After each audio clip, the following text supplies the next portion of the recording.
कैसे हैं आप सभी? आई होप आप सभी अच्छे होंगे, स्वस्थ होंगे और अपने बोर्ड एग्जाम 2025 की तैयारी अच्छी तरीके से कर रहे होंगे। तो आज की जो वीडियो होने वाली है क्लास 10th साइंस में चैप्टर 5, जो आपका चैप्टर 5 है 2025 बोर्ड एग्जाम की दृष्टि से जितने भी सबसे महत्वपूर्ण प्रश्न हैं वो आज की इस वीडियो में बताऊंगा। ये वीडियो इंपॉर्टेंट होने वाली है क्योंकि सारे क्वेश्चन बताऊंगा जो बोर्ड एग्जाम 2025 से रिलेटेड हैं।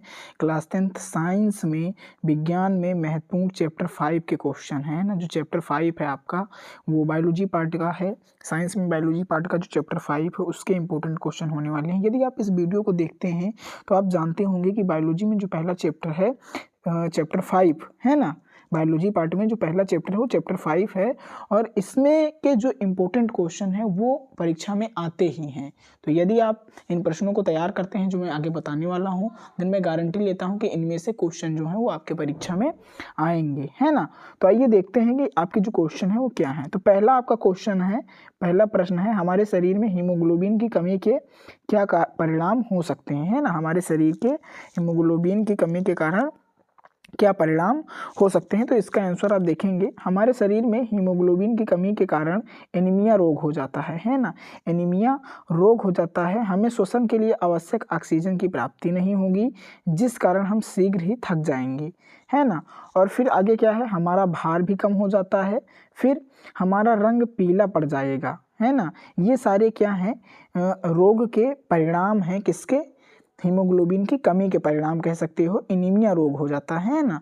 और हम क्या करेंगे, हमें कमजोरी महसूस होगी। तो कुछ इस प्रकार इसका आंसर है, ऑप्शन है वो है वाष्पोत्सर्जन से आप क्या समझते हैं, इसके महत्व को समझाइए। प्रश्न 2 है, वाष्पोत्सर्जन से आप क्या समझते हैं, इसके महत्व को समझाइए। तो इसके उत्तर देखिए, वाष्पोत्सर्जन क्या है, ट्रांसपीरेशन है और इसका जो परिभाषा है वो क्या है, पौधों के वायवीय भागों में जल की हानि वाष्पोत्सर्जन कहलाती है ना। जो पौधे हैं उसमें जल की जो हानि होती है, जल की, है ना, जो जल की हानि होती है वो वाष्पोत्सर्जन कहलाती है। और जल की हानि जो होती है वो जलवाष्प के रूप में होती है। किसके रूप में होती है? जलवाष्प के रूप में होती है। तो वाष्पोत्सर्जन से आप क्या समझते हैं, तो इसमें आप लिखेंगे पौधों के वायवीय भागों में जल की हानि, जो जल का नुकसान है, जो जल की हानि है वही क्या कहलाती है, वाष्पोत्सर्जन कहलाती है। और जल की हानि जो है वो जलवाष्प के रूप में होती है। तो ये वाष्पोत्सर्जन से आप क्या समझते हैं, ये हो गया। नेक्स्ट आप क्या बताएंगे, वाष्पोत्सर्जन का महत्व, सिग्निफिकेंस ऑफ ट्रांसपीरेशन, है ना, सिग्निफिकेंस ऑफ ट्रांसपीरेशन। तो इसका जो आंसर है उसमें आप क्या लिखेंगे, वाष्पोत्सर्जन पत्तियों में वाष्पोत्सर्जन खिंचाव उत्पन्न करता है। क्या करता है, जो वाष्पोत्सर्जन है वो पत्तियों में वाष्पोत्सर्जन खिंचाव उत्पन्न करता है तथा रसारोहण, है ना, तथा रसारोहण अर्थात जल की ऊर्ध्व गति में सहायता करता है। क्या करता है, जल की ऊर्ध्व गति में सहायता करता है। तो ये पहला सिग्निफिकेंस है किसका, ट्रांसपीरेशन का, वाष्पोत्सर्जन का। तो वाष्पोत्सर्जन का जो पहला महत्व है वो क्या है, वाष्पोत्सर्जन में पत्तियों में वाष्पोत्सर्जन खिंचाव उत्पन्न करता है तथा रसारोहण अर्थात जल की ऊर्ध्व गति में सहायता करता है। तो ये पहला क्या है, पहला वाष्पोत्सर्जन का सिग्निफिकेंस है, महत्व है ना। जो दूसरा महत्व मैं दिखाता हूँ, वाष्पोत्सर्जन की प्रक्रिया में पत्ती की सतह से जल के वाष्पन के लिए वाष्पन की गुप्त ऊष्मा प्रयुक्त होती है। यह ऊष्मा पत्ती से प्राप्त होती है, अतः वाष्पोत्सर्जन पत्तियों का तापमान घटाता है ना। अन्य शब्दों में पत्तियों की ऊष्मा आधिक्य से रक्षा करता है ना, कि पत्तियों की जो ऊष्मा है वो बढ़ने नहीं देता है, आधिक्य से रक्षा है कि ज़्यादा न बढ़ जाए पत्तियों की ऊष्मा। तो वाष्पोत्सर्जन का जो दूसरा सिग्निफिकेंस था वो आपको समझ में आया, महत्व एक बार फिर से पढ़ लेंगे। वाष्पोत्सर्जन की प्रक्रिया में पत्ती की सतह से जल के वाष्पन के लिए वाष्पन की गुप्त ऊष्मा प्रयुक्त होती है, या ऊष्मा पत्ती से प्राप्त होती है, अतः वाष्पोत्सर्जन पत्तियों का तापमान घटाता है, अन्य शब्दों में पत्तियों की ऊष्मा आधिक्य से रक्षा करता है। तो ये दूसरा सिग्निफिकेंस था किसका, वाष्पोत्सर्जन का, है ना। चलो नेक्स्ट तीसरा दिखाता हूं। तो ये दो क्या थे, ये दो थे वाष्पोत्सर्जन के महत्व। तो आई होप आपको समझ में आया होगा वाष्पोत्सर्जन से आप क्या समझते हैं, इसके महत्व को समझाइए। ये दूसरा क्वेश्चन था, इंपॉर्टेंट था।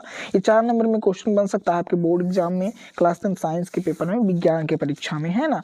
तो आप क्या करेंगे, इन प्रश्नों को अच्छे से जरूर तैयार करेंगे, साथ में कॉपी पेन लेकर नोट कर लेंगे, है ना। तो चलो आगे देखते हैं।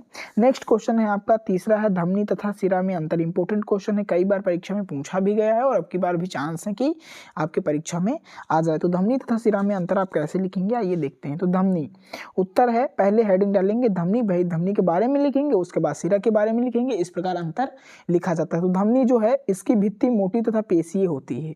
धमनी की जो भित्ति होती है वो पेशीय होती है और मोटी भी होती है ना। तो इसकी भित्ति मोटी तथा पेशीय होती है। दूसरा क्या है, इसकी गुहिका संकीर्ण होती है। क्या होती है, जो धमनी होती है उसकी जो गुहिका है वो संकीर्ण होती है। संकीर्ण का मतलब पतला होना है ना, नैरो होना कह सकते हो। इसमें रक्त का प्रवाह तीव्र तथा झटकेदार होता है। इसमें रक्त का जो प्रवाह है वो तीव्र तथा झटकेदार होता है धमनी में। नेक्स्ट जो है वो क्या है, यह शुद्ध रक्त को हृदय से अंगों में ले जाती है। क्या करती है, यह शुद्ध रक्त को हृदय से अंगों में, बॉडी के प्रत्येक अंगों में लेके जाती है ना। तो ये धमनी के इतने चार जो क्या थे टॉपिक थे, पॉइंट थे वो थे। अब बात करते हैं सिरा की, है ना। तो इन दोनों के बीच में डिफरेंस पूछा गया था, तो ऐसे ही आप डिफरेंस लिख सकते हैं धमनी तथा सिरा में, है ना। तो ये इंपॉर्टेंट है तो आप पढ़ लेंगे। तो चलो देखते हैं सिरा। इसकी भित्ति पतली होती है। क्या होती है, जो सिरा है इसकी भित्ति पतली होती है। इसकी गुहिका विस्तृत होती है ना। इसकी जो गुहिका होती है, किसकी, सिरा की जो गुहिका होती है वो विस्तृत होती है। इसके रक्त का प्रवाह मंद तथा सतत होता है। सतत का मतलब कंटिन्यू होता है, लगातार होता है, कंटिन्यूअस कह सकते हैं, कंटिन्यू लगातार, है ना। इसके रक्त का प्रवाह मंद तथा सतत होता है ना। नेक्स्ट क्या है, यह अशुद्ध रक्त को अंग से हृदय की ओर ले जाती है। क्या करती है, यह अशुद्ध रक्त को अंग से हृदय की ओर ले जाती है। तो ये क्या आपने सीखा, आपने सीखा धमनी और सिरा में अंतर। इंपॉर्टेंट क्वेश्चन था, है ना। तो इसको भी आप पढ़ लेंगे, कई बार परीक्षा में आया है प्रीवियस ईयर क्वेश्चन पेपर को, यदि आप उठा के देखेंगे तो ये क्वेश्चन आपको मिलेगा। तो इसको भी आप पढ़ लेंगे, हो सकता है आपके एग्जाम में आ जाए, आपकी बार चांस है ना। चलो नेक्स्ट क्वेश्चन आपको दिखाता हूँ। प्रश्न 4 है, मानव हृदय की संरचना का वर्णन करो। ये मोस्ट इंपॉर्टेंट क्वेश्चन है, कह सकते हैं आप मोस्ट इम्पोर्टेंट। तो आप क्या करेंगे, इस क्वेश्चन को अच्छे से तैयार कर लेंगे, है ना। तो आइए दिखाते हैं आपको कि मानव हृदय की जो संरचना है उसका वर्णन करना। तो सबसे पहले मानव हृदय के बारे में आप लिखेंगे, हृदय के फेफड़ों के बीच स्थित होता है और पसलियों के पिंजरों द्वारा संरक्षित होता है। इसे नाशपत्ती के आकार की संरचना होती है। इसमें किसमें, हृदय में, है ना। तो हृदय फेफड़ों के बीच स्थित होता है और पसलियों के पिंजरे द्वारा संरक्षित होता है और इसमें नाशपत्ती के आकार की संरचना होती है, जो आगे के सिरे पर चौड़ी और पीछे के सिरे पे सकरी होती है। आप किसके बारे में पढ़ रहे हैं, हृदय के बारे में, है ना। यह झिल्लियों की 2 परतों से ढका होता है हृदय, है ना। फिर आगे क्या है, झिल्लियों को पेरिकार्डियल झिल्ली कहा जाता है। इन 2 परतों के बीच का स्थान पेरिकार्डियल द्रव से भरा होता है, जो हृदय को झटकों से बचाता है। तो ये आपने पढ़ा हृदय के बारे में जो बेसिक जानकारी थी, है ना। इसको आप एक बार स्क्रीनशॉट ले लेंगे या पेन कॉपी से नोट कर लेंगे और बाद में पढ़ लेंगे, इंपॉर्टेंट है ये क्वेश्चन। आगे देखो, हृदय 4 कक्षों में विभाजित होता है ना। जो हृदय है आपका, हृदय में हार्ट में 4 चेंबर होते हैं, आप सभी जानते हैं। पहला है, ऊपरी 2 कक्षों को अटरिया आरिकल्स बोलते हैं, है ना, अंग्रेजी में लिखा हुआ है ये कहा जाता है, और नीचे वाले को निले कहा जाता है ना। नेक्स्ट क्या है, बायां अलिंद और निले दाएं, है ना, और अलिंद निलय की तुलना में छोटे होते हैं। एक बार फिर से पढ़ेंगे, बायां अलिंद और निलय दाएं अलिंद और निलय की तुलना में छोटे होते हैं। एक बार फिर से पढ़ें, देखो दूसरा पॉइंट क्या है, बायां अलिंद और निलय दाएं अलिंद और निलय की तुलना में छोटे होते हैं, है ना। निलय की दीवारें अलिंद की दीवारों की तुलना में अपेक्षाकृत मोटी होती हैं। तो ये कुछ प्रकार आप ऐसे ही लिखेंगे अपने एग्जाम में, यदि हृदय के सचित्र वर्णन की बात की जा रही तो। फिर है, आर्टियां रक्त का प्रवाह प्राप्त करता है और निलय हृदय से रक्त बाहर भेजता है ना। आर्टियां जो है रक्त प्राप्त करती हैं और निलय जो है वो हृदय से रक्त को बाहर भेजते हैं। चलो नेक्स्ट दिखाते हैं आपको, ये है हार्ट की संरचना। ये जो है वो हार्ट की संरचना है। 1 मिनट आप देखेंगे इसको, कुछ इस प्रकार मानो हृदय का काट है। ये जो है महाधमनी है और ये क्या है, ये वाला जो पार्ट है ये फुफ्फुसीय सिरा है और ये बायां अलिंद है ना। और यहाँ पे बायां निलय ये है, आप देख सकते हैं, इसको आप पढ़ लीजिएगा, स्क्रीनशॉट ले लीजिए। और यहाँ पे देखो दाहिना निलय ये है ना, 4 चेंबर जो होते हैं उसी के बाद है, ये महासिरा है है ना। और ये क्या है, दाहिना अलिंद है ना, बायां अलिंद इधर आपने पढ़ ही लिया। ये सारी चीज़ें हैं पार्ट्स। तो इसका संरचना आपको बनाना है, एक मानव हृदय का काट है जो वो बनाना ही पड़ेगा। अंतर्निलय पट्टिका है ये, है ना। तो ये सारी चीज़ें हैं, महाशिरा हो गया ये, कार्डियक आनंदी जो अलिंदी निलयी गांठ है, वो सारी चीज़ें दी गई हैं इस फिगर में। तो आप इसका स्क्रीनशॉट लेके पढ़ लीजिएगा, है ना। चलो आगे नेक्स्ट में दिखाता हूँ क्या है। नेक्स्ट है 5 नंबर क्वेश्चन, रुधिर और लसिका में अंतर। इंपॉर्टेंट क्वेश्चन है, कई बार परीक्षा में आए हैं, तो इसको आप जरूर पढ़ लीजिएगा। रुधिर और लसिका में जो अंतर है वो हर साल एग्जाम में पूछता है। प्रीवियस ईयर क्वेश्चन पेपर को यदि आप उठा के देखेंगे तो उसमें मिलेगा आपको। तो इसका आंसर देखो, एक तरफ आप रुधिर लिखेंगे और दूसरी तरफ लसिका लिखेंगे, कुछ इस प्रकार डिफरेंस करेंगे इन दोनों के बीच में। तो पहला पॉइंट है, रुधिर रंगहीन नहीं होता है, इसका रंग लाल होता है।